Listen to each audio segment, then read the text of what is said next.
had this crazy belief going in that this was a baseball trip. It wasn't at all. God had so many other incredible things in store for us. It changed me as a coach for the rest of my life. I'll never coach the same again. The minute we got on the bus to head to the Score properties was just, I was in total shock. They have nothing. Most people there just have nothing. They live on dirt floors. Basically, if there's a field, it doesn't even look like a baseball field. You can kind of see base paths and a mound. And it's this field right in the middle of this village, and there's shacks and shanties everywhere. Every kid there was smiling. They were so excited to see us to play ball, and they were just ready to play.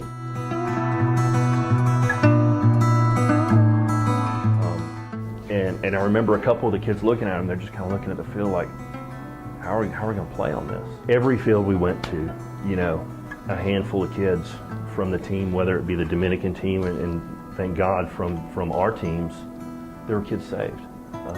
You know, like I said at the beginning, the trip was about baseball. At the end of the trip, baseball was just something we did while we were there. The things that we experienced and that we saw over there just strengthened my relationship with my family, and it brought me a lot closer to God. Down there, you can just see their love for the game because they always want to be playing. They think it's like such a privilege to actually play the game of baseball, and sometimes we take it for granted. One kid, he was a lefty, and he was out there playing catch barehanded, and I go ask a coach if I could go get, because I brought a lefty glove, and I went and gave it to him, and he thought it was amazing that the fingers were actually right on his hand. So I made the decision to strengthen my relationship with him and pray to him every day. I'm Julia Johnson. I go to Woodward Academy. I'm going to be a sophomore next year, and we went to the Dominican Republic. In the Dominican, it's like what they had was all that was around them. And so I think they were perfectly fine, and they were happy. Like, they had a billion kids there to play with. I don't really think there was a shortage of love. All their siblings and parents loved them. We pulled in our bus, and the kids were like chasing down the street after us. Like, we would look out the back window, and they were just running and screaming. Like, kids were flooding out of these houses, like coming to see us. During the testimonies, sometimes like girls like on the other softball team would like break down in tears, and it was really touching for them. And, I mean, I've grown up, like my parents are Christian, we go to church, but normally it was like, hey Julia, I'll give you $5 if you can tell me what the gospel lesson was about at the end. I never really cared. And after this trip, I definitely saw a lot of ways that God worked.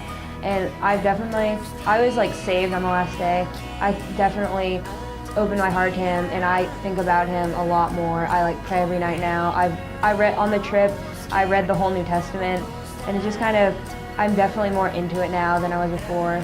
Being on the trip, like that environment definitely made me think more about Christ, and I think that could really change anybody. For me, it was very touching, humbling experience. After I got saved on the Tuesday morning, that day, I was out in the villages speaking to the kids, which they look at me from my experience playing professional baseball, and for me to open up the gym and share, how I feel about Jesus Christ and how I recommitted my life and asked God to come into my heart. A lot of kids came to Christ. What got me was also, it was a trip, but it was more the power of the daily devotionals we did as a coaching staff every morning, 6:30, bright and early. And part of it is just really diving into the Word, really talking to Him, praying on a daily basis. And it was a real good refresher for me being put in that environment, and it's really got me motivated to really continue that fellowship. I've developed some really great relationships, some Christian brothers that I intend to continue to be around and to spend a lot of time with, just growing as a Christian. And I tell you, man, I feel awesome. I'm Nathan Brothers. I go to South Sci-Fi School.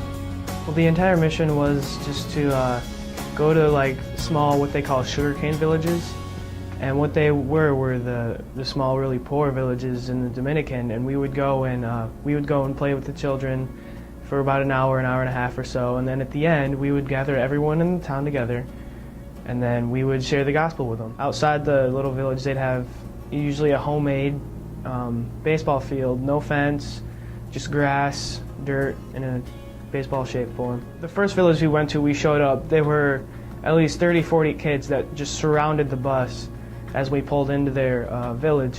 The game got rained out in the second inning, and then that's when we decided to do our missionary work, do our gospel sharing and the testimonies. Tuesday night, I felt like I was just sort of drifting off towards the side of, Jesus. I put most of my confidence in baseball.